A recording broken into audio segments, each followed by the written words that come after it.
Hi everyone, welcome back to my channel. This video is going to be about roses and how to take care of them during the winter season. As you can see, I am standing in my rose garden and it is the end of January and most of my roses still have leaves on them. They have not gone dormant. I live in Zone 9B in California and the weather here during the winter is pretty mild. And so some of the roses have not completely gone dormant. So we've done some research on how to take care of roses that have not gone dormant. And there's really no consensus. Some of them say prune them, some of them say do nothing and just leave them alone. So what we've decided to do is to go ahead and clean up some of the areas here and also to prune them and hope for the best and see how they do. Hi everybody, I'm the one that's been assigned the job of pruning the roses. To be quite honest with you, I'm doing it differently this year because they didn't really go dormant. I usually cut them back just a couple of canes like you would tea roses and all, hybrids. But we're trying something different. Hopefully getting some more flowers, but basically let you know what I'm doing because each plant is a little bit different. You gotta stop and look at it. But I'm just trying to cut out a lot of the cross branches, the dead branches, small twiggy branches that really don't give you any flowers, just get in the way and just kind of prevent air from circulating. As you can see, I've got a lot of extra canes, but trying to leave it a little taller and just cutting it back to a couple of nice buds on each cane, and we're just going to see what happens this year. It's kind of an experiment, but the nice thing about roses, they are pretty forgiving. So even if you make a mistake, they have a tendency to come back and still give you some good flowers. So because of their generosity, we will try giving them a different type of haircut and see what happens. Wish me well. So just to let you know what I'm doing, I do cut a little bit above the bud on the plant, and I'm looking for an area that has a little bit of diameter to the stem. Really spindly stems just give you poor quality flowers.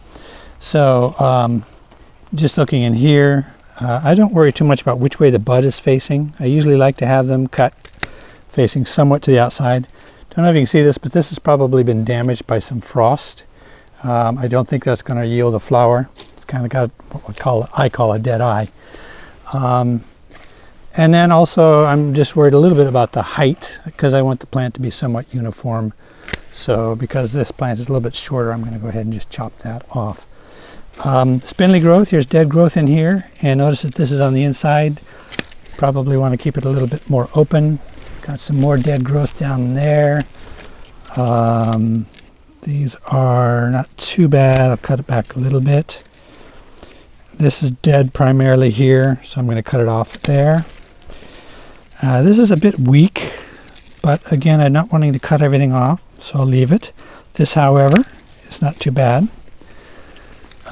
Down here we've got a lot of stuff that's just going to create leaves and cut off the airflow in the center of the plant, which can encourage disease. You see that one there? We'll get rid of that. And here we've got a lot of little buds, but I want to go for the bigger stem.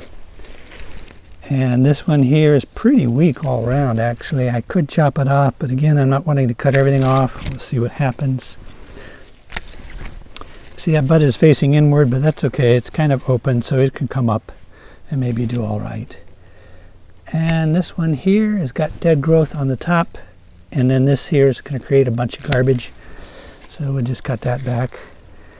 And again, I want some height to this. Let's just cut that back like so. And I don't know. We'll see what happens.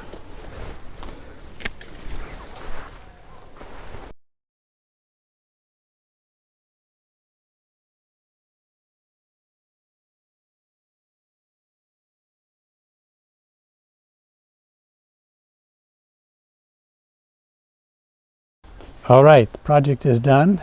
We will see what's going to happen with these. One more project I need to do here. We put down some Bayer advanced 3-in-1 rose fertilizer, a systemic also with insecticide and fungicide. which helps protect your rose, especially in this climate later on in the year.